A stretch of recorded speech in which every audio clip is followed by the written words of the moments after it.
lot of songs involving animals.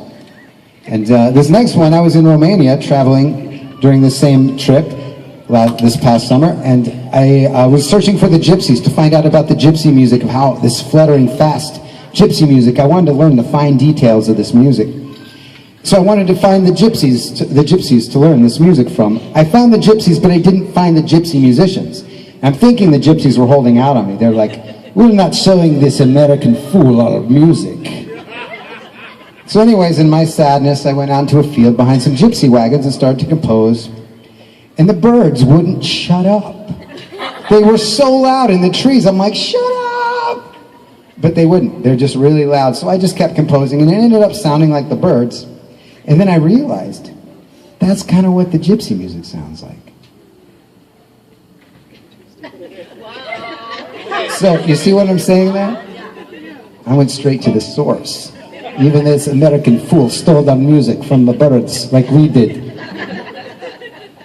So anyways, we call this one Gypsy Bird, and it's our fastest song that we have. Not just a little faster, it's double fast to our next fastest song. There's 47 beats per measure, in the notes per measure on the violin in this song. So sometimes, one time we were playing it and my bow almost caught on fire.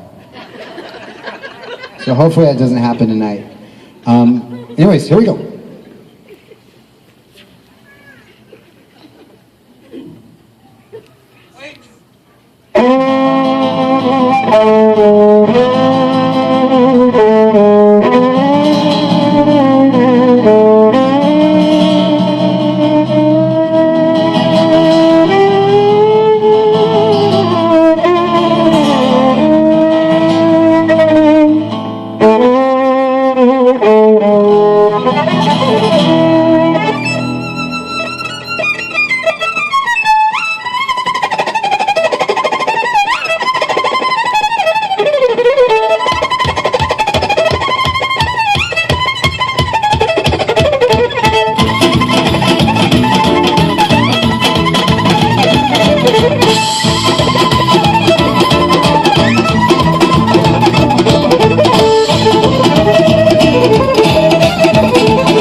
Thank you very much.